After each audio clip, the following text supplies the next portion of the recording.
Bueno, pues esto es amanecer en un albergue del Camino de Santiago. Pues el dormitorio, las mochilas, todos aquí arreglándonos, organizando la mochila y preparándonos para ponernos en marcha, que dicen que dan un poco de lluvias.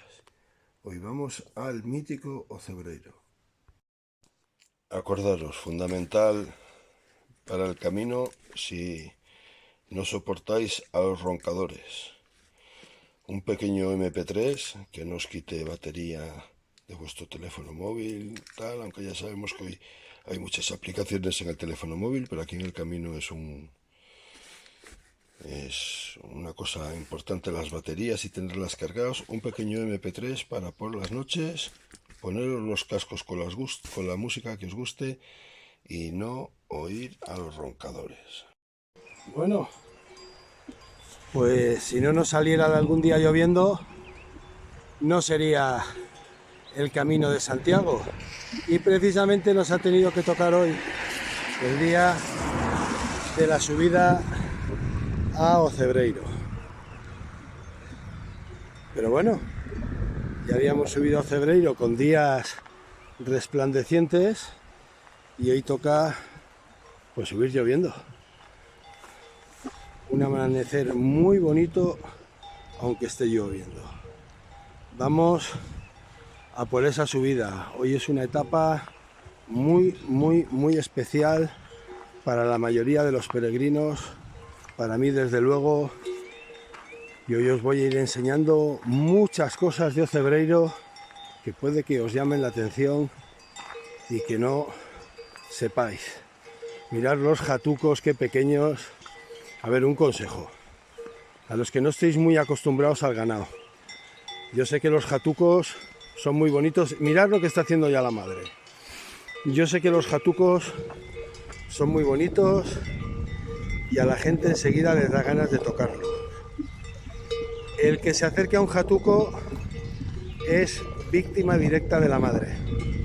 Y os aviso que va en serio, que son muy protectoras. Yo he visto a gente que ha cogido al jatuco, lo ha estado acariciando, lo ha estado tocando, la madre mirando sin hacer nada, y en el momento que lo ha soltado, así que lo ha soltado, que ella sabe que no le va a hacer nada a la cría, meterle una buena paliza a quien lo ha hecho, O sea que, si lo desconocíais, ya lo sabéis.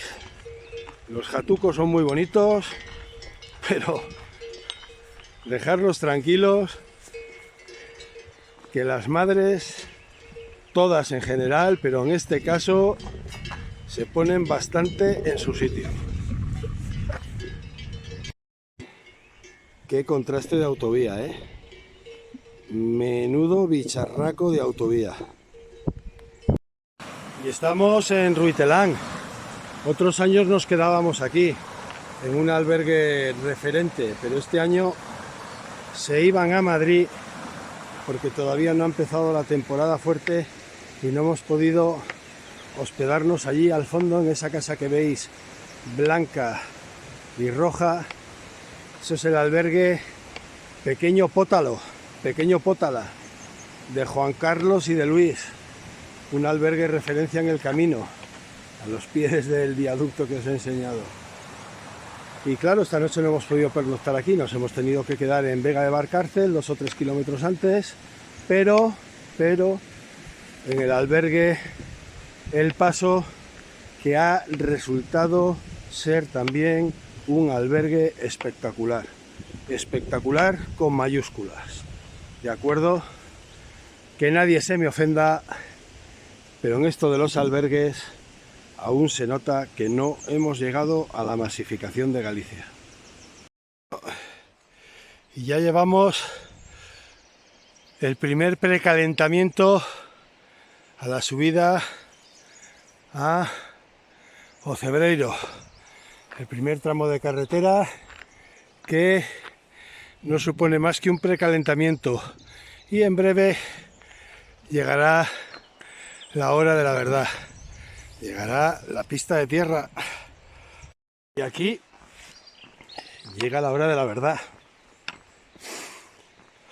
Aunque llevamos un buen tramo de ascenso por carretera, aquí a la izquierda, profusamente señalizado, es donde empieza realmente la subida dura a Ocebreiro.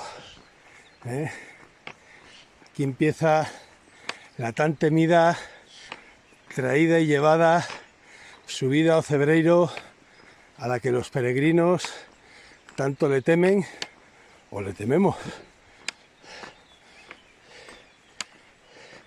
La han arreglado mucho, está siendo ya una tónica esto de arreglar demasiado el Camino de Santiago. Le han hecho ahí un carril de desagüe y tal, la han arreglado mucho.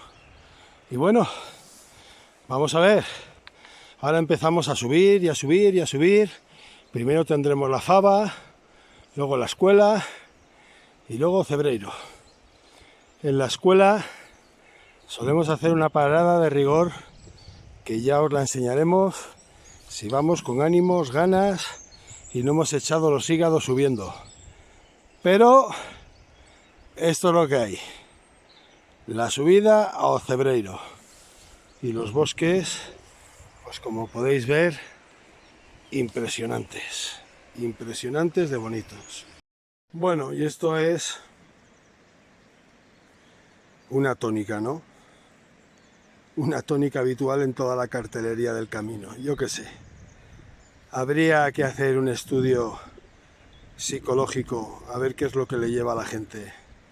Está repletito, pero fijaros, como el cartel ya lo han llenado, han escrito y han puesto pegatinas también en el palo, en el mástil que sujeta el cartel, o sea, no le queda ni un centímetro, vamos. Y según vamos avanzando, pues lo que os comentaba, han urbanizado, por decirlo de alguna manera, bastante, por lo menos este tramo de subida a Ocebreiro. Al menos no lo han cementado ni asfaltado como en otros pueblos. Al menos continúa siendo de tierra, pero han desaparecido pues el antiguo camino. Espero que más adelante no hayan podido hacer esto, ahora lo veremos. Ha desaparecido ya la última vez que pasé por aquí fue hace 3 años, sí. El año pasado fue el portugués, el anterior el primitivo, sí, hace 3 años. El antiguo camino de cantos, de piedras. Ahora veremos a ver en qué ha quedado esto. Nos estamos tomando la subida con muchísima tranquilidad, pero mirad una cosa. Mirad qué bonito está el monte. El monte este no, este es un bonito del norte. Este es un bonito del norte. Pero mirad qué bonito está el monte. Todo. Es un tapiz de flores. Está espectacular. Pero espectacular de bonito. Venga, vamos a seguir subiendo. Mirad qué chulada, qué preciosidad de camino. Qué cosa más bonita. Ahora viene momento José Luis Criticón, o periodismo es realidad, que diría Carlos Herrera. En toda la mañana nos hemos cruzado 5 personas subiendo. 2 señoras de una edad avanzada. Nos han pasado otros 2 peregrinos, también de una edad avanzada. Acabamos de cruzarnos con un señor más o menos de nuestra quinta. Ya está, 5 personas. Pero luego llegas arriba, y más en estos días de lluvia, que la gente le teme mucho a la lluvia, y parece el milagro de la multiplicación de los panes y los vinos. Dices, ¿toda esta gente dónde ha salido? Que yo no los he visto subiendo. Y es que hay una variante, os he dicho muchas veces, perdonadme la voz, pero es que voy subiendo, que están los peregrinos, los turisgrinos y los taxigrinos. Y los taxigrinos son los que determinados días, ante determinadas circunstancias, pues ya sabéis lo que pasa. Que a mí no me tendría que importar que ni me va ni me viene los ataques de siempre, como sois, dejar que cada cual haga el camino como quiera. Correcto, lo digo en serio, totalmente correcto. Mientras ni un solo peregrino que haya subido andando se quede sin plaza en el albergue. Ah, claro, es que ese es el problema. Es que los taxigrinos son los primeros que llegan a la puerta del albergue. Y a lo mejor hay una persona mayor, dolorida, lesionada, con poca actitud física, pero que se ha plantado en su ruitelán y en sus herrerías y ha dicho Ocebreiro para arriba, y cuando llega a la puerta del albergue a lo mejor le dicen no hay plaza, peregrino. Y es una reflexión que ahí lo dejo. ¿Hasta dónde terminan las libertades de que cada cual haga el camino como quiera? Pues para mí, hasta que no fastidien o le compliquen la vida a una persona que viene haciendo las cosas pues como se deben de hacer.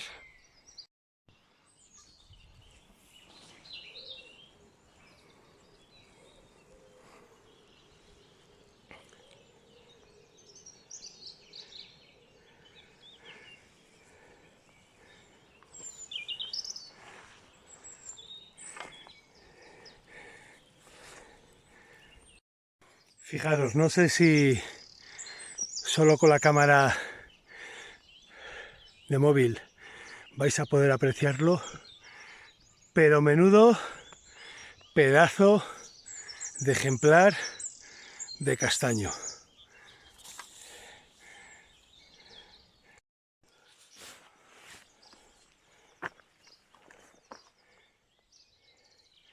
Bueno, pues primer escalafón de la subida, la aldea de la Fava.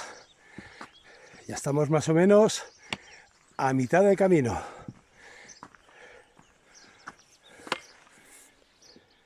Bueno.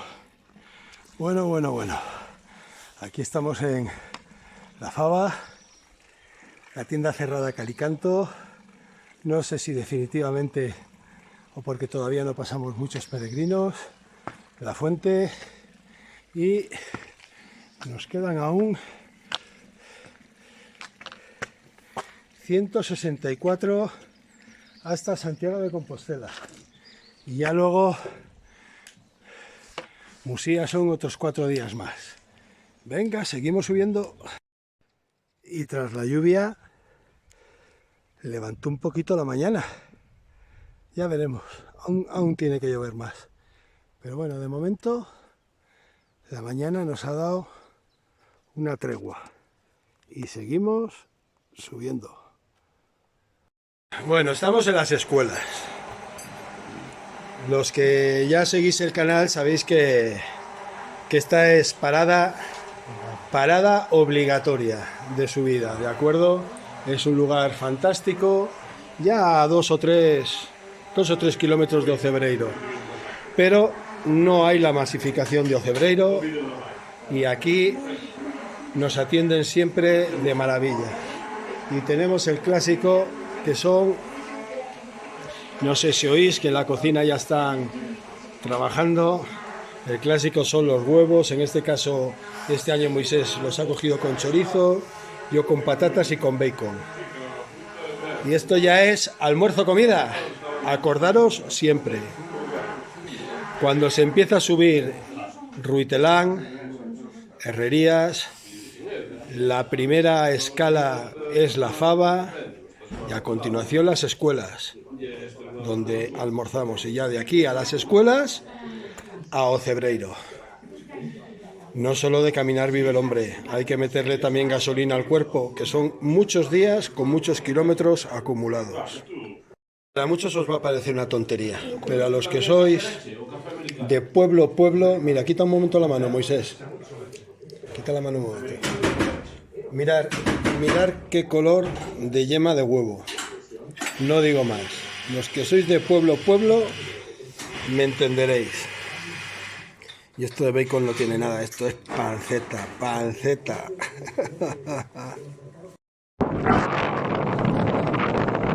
Bueno, no sé si me podréis oír, porque hace mucho aire, pero hace un momento estábamos allá abajo en las escuelas, comiendo, y mirar ya dónde estamos. Espero que pese a feo que se está poniendo el día, se aprecie bien en la imagen la preciosidad de paisaje. Espero que podáis ver bien, buen camino, podáis ver bien la preciosidad del paisaje. Y en un segundo estamos llegando a Galicia, ahora os lo enseño. Bueno, pues a ver, si veis a mis espaldas, Galicia. Hemos llegado a Galicia, abandonamos León y entramos en Galicia. Mi 50% de ADN, tengo 50% de ADN gallego, de sangre gallega, y orgulloso estoy de ello, desde luego, no tengo nada que decir. Mi abuelo Manolo y mi abuela Pilar, Galicia, como dicen ahora, Galicia calidades. Bueno, parece que fue ayer cuando salíamos de San Marcos León y ya hoy es la 8ª etapa y estamos entrando en Galicia. Vamos a Ocebreiro, lugar mágico sagrado, lugar, un enclave muy importante del Camino de Santiago para quien se informa. Es una verdadera pena que todavía haya mucha gente que se lance al camino sin documentarse un poquito antes y pasen de largo por Ocebreiro. Luego te los vas encontrando más adelante y les cuentas y se arrancan los pelos de la cabeza, pero en fin, esas son novatadas a lo mejor de los primeros caminos que luego se suelen corregir. Venga, vamos para allá, a Ocebreiro. Bueno, pues vamos por partes. Ahora que nos estamos aproximando a Lugo, a Ocebreiro, deciros que Ocebreiro pertenece a Lugo. ¿Y qué quiere decir Lugo? Lugo quiere decir bosque sagrado. A mí no me queda la menor duda de que si en Lugo hay un bosque sagrado, es este, el que rodea a Ocebreiro. Ocebreiro, que esta tarde os explicaré, tiene un milagro eucarístico, no nada de un grial como se cree, dicen algunas personas y tal, no. Ocebreiro tiene un milagro eucarístico tan importante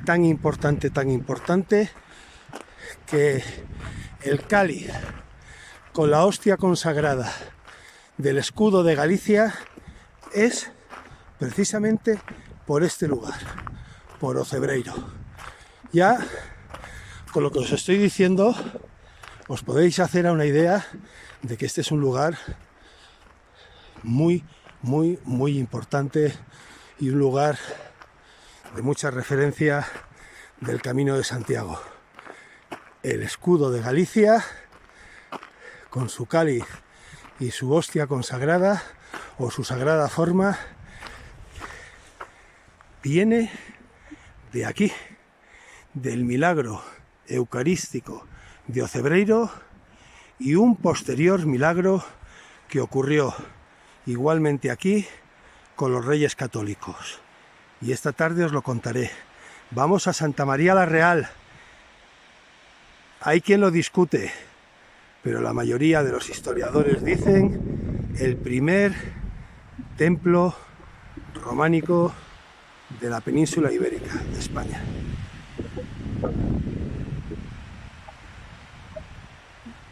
Lo siento porque se avecina tormenta, de verdad lo siento, no sé lo que me vais a poder escuchar y lo que no. Ahí detrás de esos muros tenéis Santa María la Real, probablemente el románico más antiguo de toda España. Y aquí, junto a los acebos, una de las imágenes que más me alegra encontrarme cuando hago el Camino de Santiago. La peregrina. La peregrina sentada aquí en el muro de piedra, nada más terminar la subida a Ocebreiro, dando vistas de todo el valle. Estamos en Ocebreiro. Ya hemos llegado. Y os lo iremos enseñando poco a poco. Bajo la lluvia nos ha respetado hasta que hemos llegado aquí arriba. Bajo la lluvia, la entrada de Santa María la Real de Ocebreiro.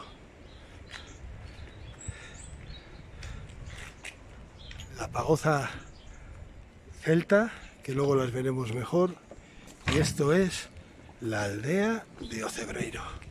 Y vamos a ir a buscar el albergue en cuanto podamos. Bueno, espero que no se me ahogue el teléfono móvil. Una de las cosas que conserva Ocebreiro es un número pues bastante considerable, no sé si son 5 o 6 de payozas celtas. No se puede evitar sacar furgonetas y coches porque es que aquí no venimos solo los peregrinos, ¿vale? Aquí viene también turismo, como es lógico y es normal. Entonces luego, cuando ya no llueva tanto, vamos al albergue, os enseñaré las payozas que son dignas de ver. Mirad, hay algunas enteras, pero luego hay rincones en el que las rematan con esa manera tradicional, antigua, de construcción celta. Ocebreiro es una verdadera preciosidad. Al margen de su carga espiritual, es una aldea que es preciosa. Y vamos allá. Ahí detrás se adivina el albergue municipal. Mirad, ya estamos en el albergue municipal y esto es una cosa muy típica. Durante la pandemia fue obligatoria, ahora ya no, pero los albergues municipales sí. Te dan las sábanas desechables, ¿vale? Que lleva cabecera y sábana bajera y la entrada, claro. En qué cama te toca, etcétera, etcétera, porque es un albergue municipal. Y esto que veis está muy bien. ¿Veis? Es como una goma, no es Sky, es como una goma, y son los colchones antiparásitos, antipulgas, antichinches, porque no sé si sabéis que a la chinche se le llama la chinche del colchón, porque se suele meter en las costuras y en las cremalleras de los colchones. Y estas fundas especiales lo evitan totalmente, aparte de que es muy higiénica, porque luego le pasan un trapo húmedo por la mañana y ya está. Dormitorio de un albergue público. Os estoy enfocando justamente al lado que todavía no hay peregrinos, porque lo llenan por sectores. Entonces, obviamente, estoy enfocando a la zona en la que no hay nadie instalada todavía, ¿no? Pero esto es un albergue municipal, un albergue de salas muy grandes con muchísimas camas. Aquí estoy en la intimidad de la litera, comiendo un poco de cecina de jamón, de cecina de vaca de león, que me regaló Ricardo. Y aquí estoy pegando un bocadito. Nada, lo saque donde lo saque, no llama la atención, ni le asusta ni le preocupa a nadie. Tiene el tamaño ideal. Jacobo, totalmente un acierto, de verdad.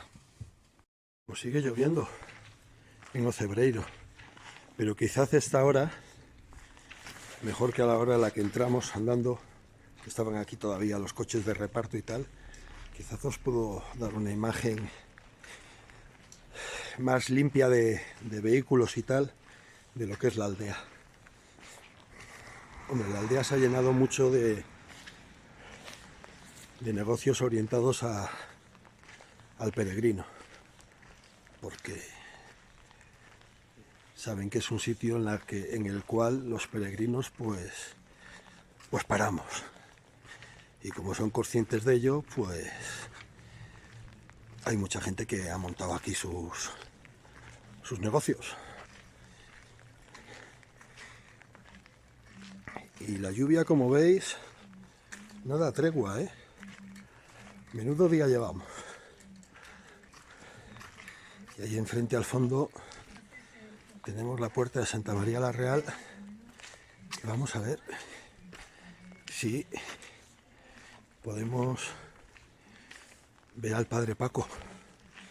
Esperemos que esté de la Orden Franciscana, que es son los que llevan Santa María la Real.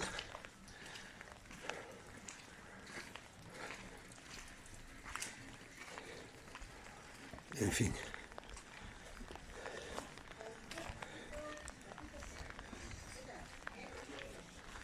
Vamos hacia allá y ahora os enseño.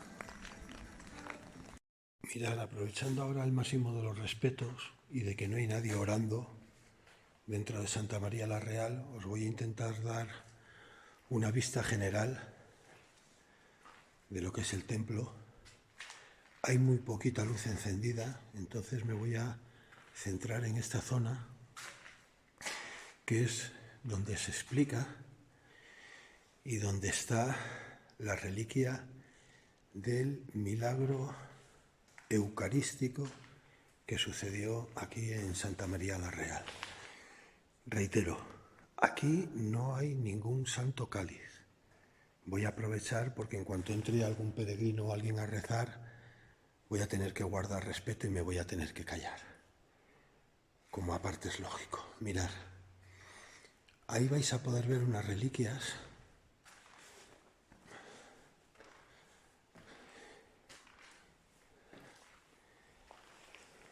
que están dentro de esa vitrina.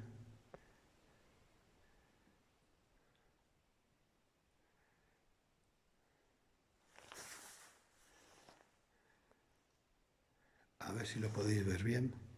Y efectivamente el cáliz que veis arriba es la representación, lo que luego se representa en el escudo de Galicia. O sea que fijaros si es importante el milagro eucarístico que aquí se produjo. La Orden Franciscana custodia este santo lugar y aquí veis dos tumbas. Una de ellas, las del pastor del milagro, que participó en el milagro, y otra, la del sacerdote, que también participó o estuvo en el acontecimiento del milagro. Me voy a poner aquí en un sitio, esperar un momento para que si entra alguien a rezar, cortar inmediatamente y no molestarle. La historia más o menos es es como os las voy a contar yo a vosotros. Había un pastor, una persona de campo, una persona de las aldeas, de aquí abajo, de a pies de Ocebreiro, que todos los días subía a escuchar la Santa Misa. Se ve que el cura, el párroco que había por aquel entonces, el hombre pues tenía un poco de crisis de fe, estaba en una situación un poco descreída y le sentaba mal que el agricultor, el pastor, el hombre de campo, todos los días subiera a misa sin faltar ni un solo día. Llegó un día muy malo de invierno, de temporal, temperaturas muy bajas, una fuerte nevada, hielo, y el cura pensó que ese día el campesino ya no subiría, ya no llegaría hasta Santa María la Real. Pensó que iba a realizar la Eucaristía rápidamente y aquí paz y allá gloria. Dicen que cuando estaba en el momento de la consagración se abrió las puertas, esas puertas por las que acabamos de entrar, de Santa María la Real, y apareció el labriego, el hombre de campo. En ese momento la hostia consagrada y el vino se convirtieron en carne y en sangre. Carne y sangre de nuestro Señor Jesucristo. Ese fue el milagro. Y es lo que está guardado en esas reliquias, en esas vinajeras que veis ahí delante. Acertaron a pasar aquí con el tiempo los Reyes Católicos, me figuro que en aquel famoso viaje que fueron a Santiago de Compostela. A ver si tenían algún entente con el obispo de Santiago de Compostela. Al enterarse del milagro, ya que aquí estaban las reliquias, se las intentaron llevar. Los Reyes Católicos consideraron que esas reliquias tenían que pasar al relicario, al tesoro de la corona. Y se produjo el segundo milagro. Una vez cargadas las reliquias en la comitiva real, las bestias, los mulos, los caballos, toda la comitiva, todas las bestias, animales de tiro que llevaba la comitiva real, se negó en rotundo a salir de Ocebreiro. Por mucho que azuzaron a los animales no se movieron ni medio metro. Al final los Reyes Católicos se tuvieron que dar cuenta y tuvieron que ceder, que el tema era que las reliquias se tenían que quedar aquí, en su sitio, en su lugar, que ellos no tenían ningún derecho a llevárselas. Y volvieron otra vez al interior de Santa María la Real e inmediatamente los animales se pusieron en marcha y pudo salir el séquito real. Dos milagros distanciados en el tiempo, el primero y el principal milagro eucarístico. Recordar, no se trata de un santo grial, se trata de un milagro eucarístico. Y aquí están las tumbas, tanto del labriego como del sacerdote, que fueron actores, participantes de aquel milagro que se produjo. Luego, más tarde, aquí hay una ceremonia muy especial. Esperemos que esté el Padre Paco. Hay una ceremonia muy especial para los peregrinos a las 7 de la tarde. Luego me figuro que iluminarán el templo, yo os lo podré enseñar mejor. Hay, como siempre, disparidades de criterios, pero la mayoría de los historiadores coinciden en que es el templo románico más antiguo de España. Es impresionante.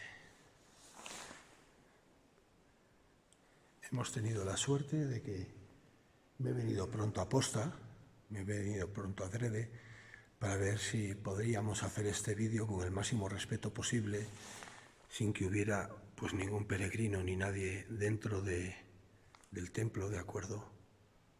Porque hay que ser respetuosos, no hay que molestar a la gente. y hemos tenido la suerte de que no hubiera nadie y que os lo pudiera enseñar. Vamos a sacar algunas tomas más, esperando a ver si luego tenemos la suerte de que se encienden más las luces, que yo entiendo que sí. ¿Veis? Veo una nave central con dos naves laterales. No lo vais a poder ver. Aquí sí, artesonado de madera. Y aquí a la izquierda está la tumba de Elías Baliña. Lo que pasa es que está totalmente a oscuras. De hecho, he visto que han montado aquí, es que lo vais a tener que adivinar, espero que lo haya luz. Han montado aquí como una especie de exposición dedicada a él. ¿Quién era Elías Baliña? Vamos a ver si aquí, con la poquita luz que entra por la ventana, podéis ver.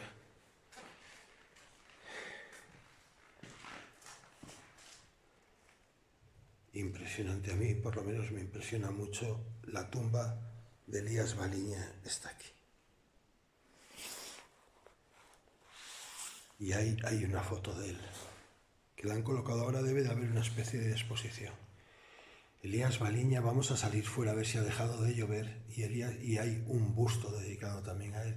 Elías Baliña fue el que concibió el Camino de Santiago moderno como llega hasta nuestros días. El Camino de Santiago de los años 80 hacia acá, de los tiempos modernos, la última etapa del Camino de Santiago. Fue el inventor de las flechas amarillas, el que junto con Andrés Muñoz de Logroño, se dedicaron a marcar toda España con flechas amarillas. Y al fallecer aquí se le enterró.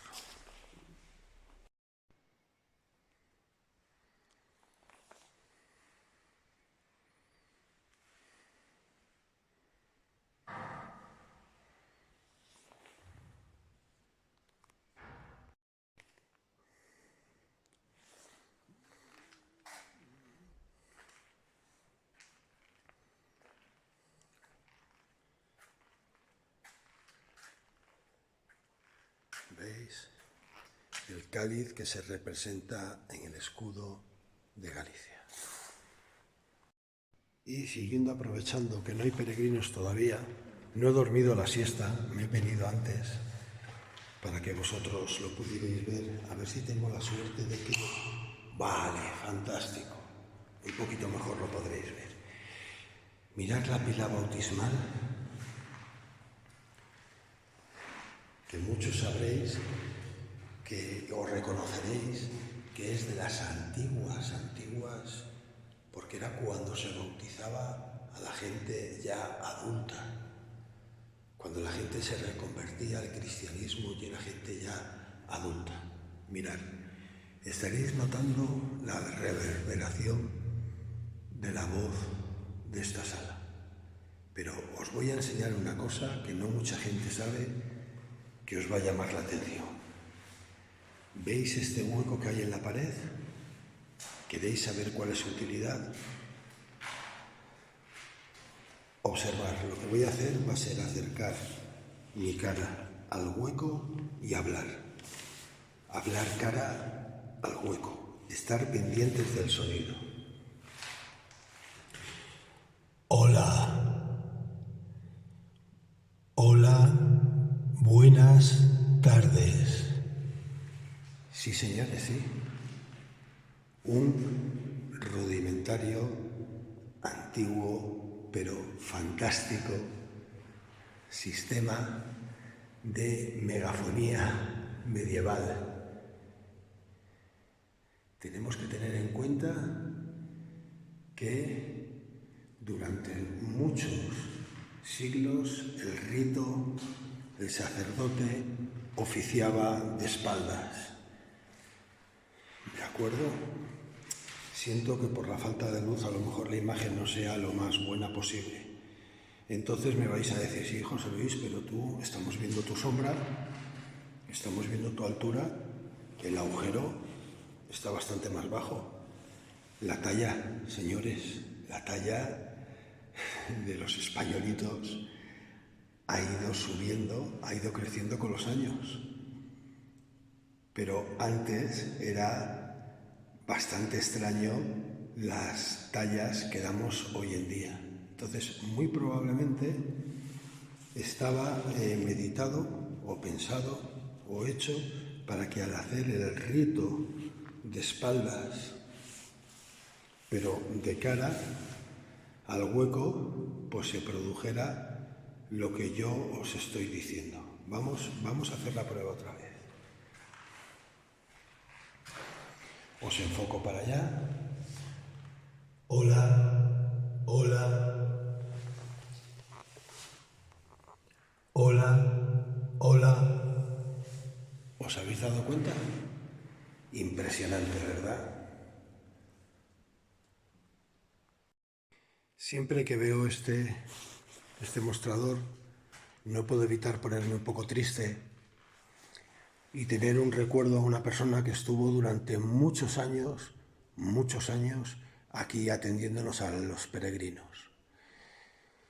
Aquí estaba un auténtico ángel, como su propio nombre lo decía, el hermano Ángel, que siempre que llegábamos los peregrinos estaba aquí para acuñarnos las credenciales y para atendernos.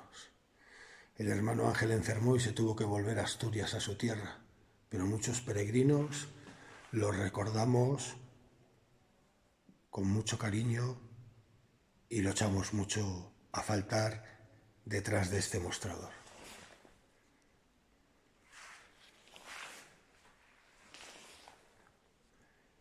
Impresionante, no me canso de decirlo y de verla, impresionante Santa María la Real de Ocebreiro. Bueno, y no deja de llover, pero os voy a enseñar el busto de Elías Baliña. Esto es una especie de pebetero que hay aquí colocado para cuando ya no caben más velas dentro de la iglesia, que suele suceder. Y veis, si luego encienden la luz de la iglesia, os enseñaré mejor la tumba. Este es el busto dedicado al sacerdote de este siglo pasado, Elías Baliña, que fue el que inventó las flechas amarillas y junto con Andrés Muñoz de Logroño empezaron a marcar con flechas amarillas el camino de Santiago actual, moderno, tal y como lo conocemos. Elías Baliña está enterrado aquí, en Ocebreiro.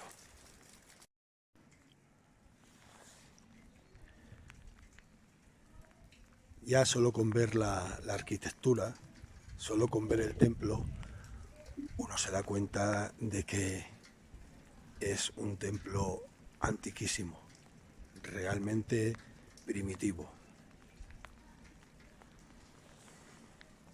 Bueno, mirad, estamos en Ocebreiro, la tarde no deja de llover y aquí tenemos a una persona excepcional, a José. Yo sé que a él no le gusta que diga que es uno de esos ángeles que hay en el camino, que es una persona excepcional, pero yo siempre os comento en los vídeos que tengo una deuda de gratitud eterna hacia Fran Contreras Gil, escritor, periodista, la guía mágica del Camino de Santiago. Fran me abrió las puertas de conocer a José. Y José está aquí en Ocebreiro, al pie del camino, enfrente de Santa María la Real con su tienda griálica. Aquí esta tienda es para volverse loco. Cuando entras aquí y ves todo lo que hay, yo os aconsejo que es un sitio de parada en el camino. Y más, si os queréis llevar algún recuerdo del camino que sea un poco diferente, que sea un poco especial, no dejéis de entrar aquí en la tienda. Pero José tiene una cosa que hoy le he cogido al asalto y ha cedido y yo se lo tengo que agradecer. José, eres el sobrino de Elías Baliña. Sí. Tú empezaste con tu tío a pintar las flechas amarillas del camino allá por los años 80. Bueno, realmente era monaguillo, que era el sobrino y era el monaguillo para todo, ¿no? Era estar en misa ayudándole o lo que mandase.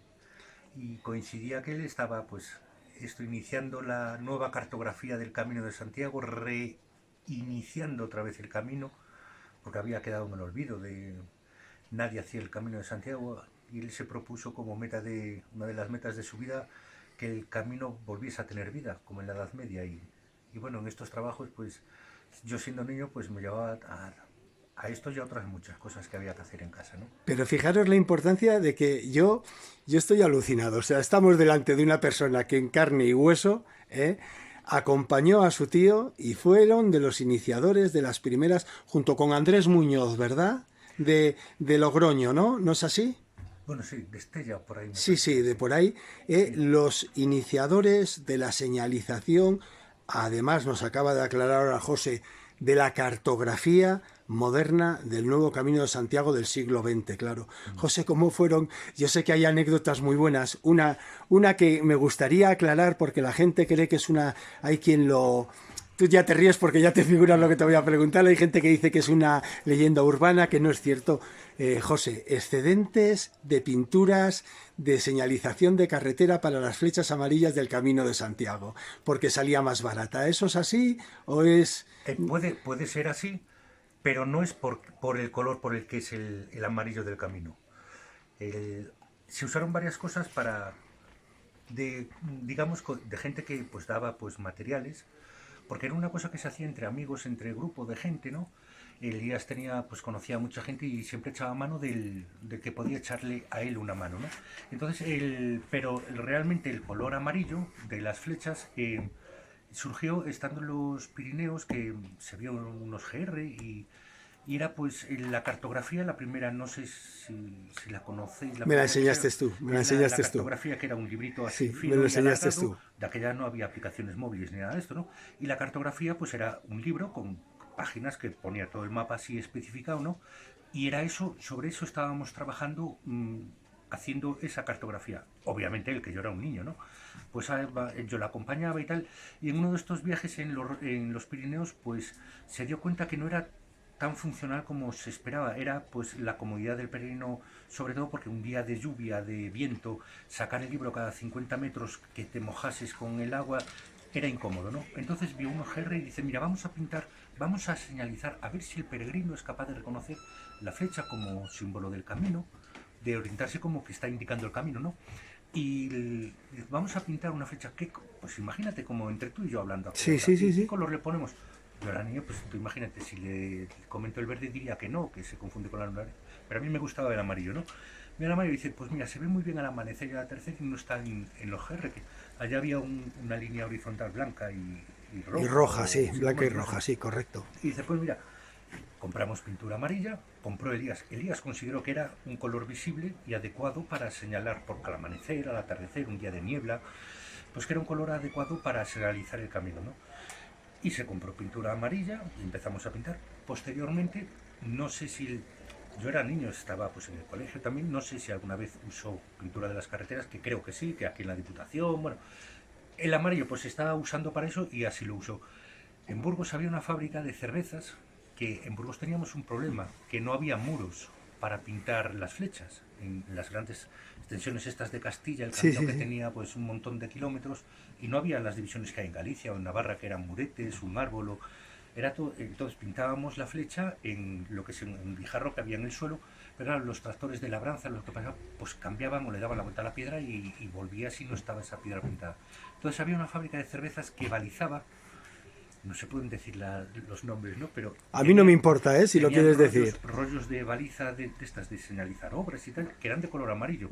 Entonces hicimos estacas y en los cruces íbamos clavando la estaca, poniendo pues, atando un lacito ahí amarillo para que el color amarillo que siguieras por ahí, porque estaba la flecha también, pero si cambiaba de dirección para que se supiera que era por ahí.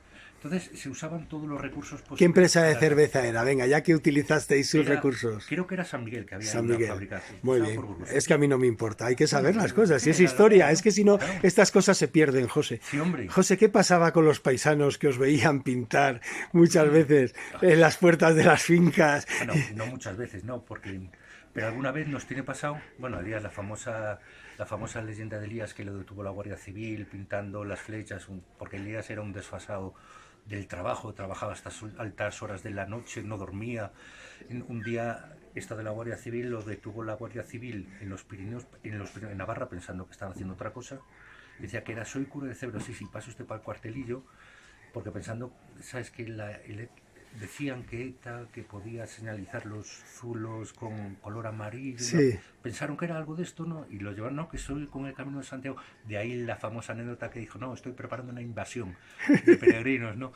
Bueno, Sí, eso lo he oído, ¿no? Estoy marcando un camino sí, que va a sí, ser una autovía europea y que va a traer una invasión de preparando una peregrinos. invasión de peregrinos. Bueno, pues esta también nos pasó en esa zona. Y acertó, ¿eh? Fue un Sí, sí. visionario Oh, la totalmente. verdad es que fue... ¿Cuánta gente estamos viviendo a lo largo de todo el camino? ¿Y cuántos pueblos no desaparecieron gracias a la labor de Elías? Estoy seguro de que la España vaciada no se produce en el Camino de Santiago gracias al Camino de Santiago. O sea, es una de las cosas. Desde luego, porque aquí toda esta zona, sino que tendríamos que mirar todo el mundo, porque Cebreiro tiene algo de vida, Llagostera, Samos, Sarria, son pueblecitos que hubiesen desaparecido completamente. Pero esta anécdota que nos pasó en Navarra, pintamos una vez, bueno, pues esto, las flechas las pintamos durante 9 años, desde Francia hasta Santiago.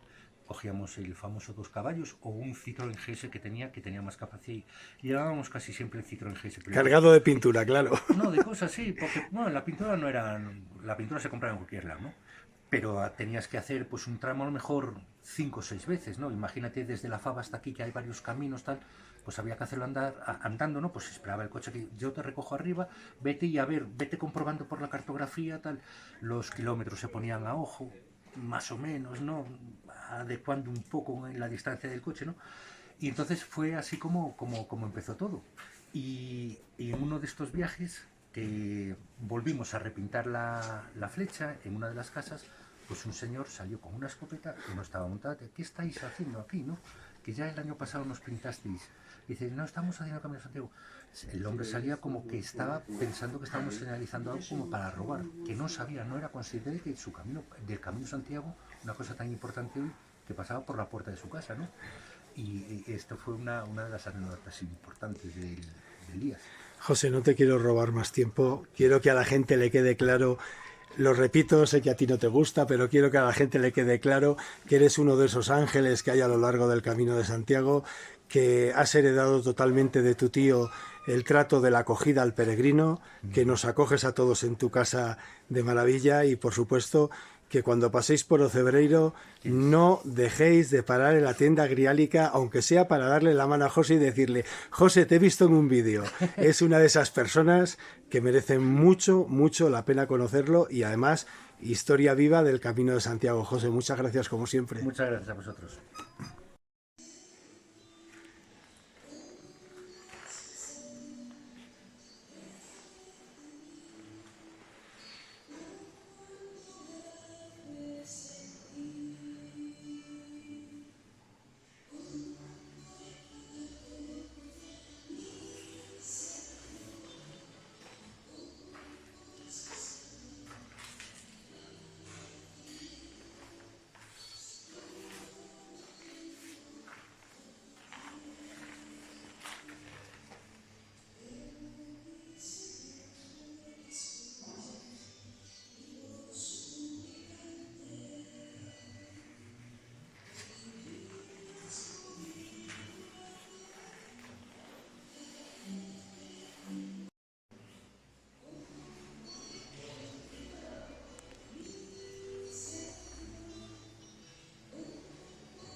Atardeceres del camino, pero sobre todo atardeceres en Cebreiro. Una auténtica maravilla, una auténtica preciosidad.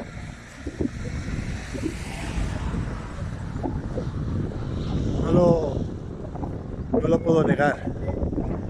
Soy un enamorado de este punto geográfico de España. Porque hace años... Os voy a contar una cosa muy personal. Lo voy a hacer muy breve.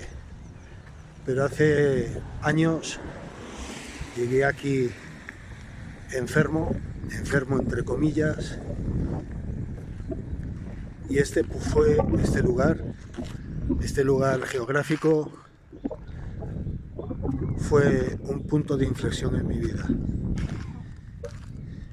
Entonces, pues sí, he hecho el vídeo de hoy un poco más largo, yo os he dado un poquito la paliza, porque sí, efectivamente para mí es un sitio muy especial y muy importante.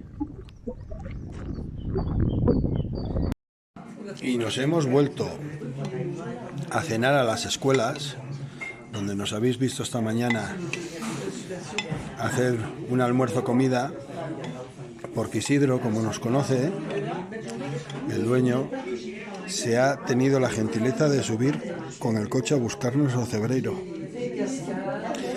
Y nos ha vuelto a bajar aquí para que podamos cenar aquí. Moisés está cenando un caldito gallego, ¿no, Moisés? Así es. Y yo unas lentejitas. Madre mía, cómo nos vamos a poner. ¿Qué decías, Moisés? ¿Qué decía de qué? Del pollo. ¿Qué pintaca tiene el pollo? Pues las costillas no son menos, ¿eh?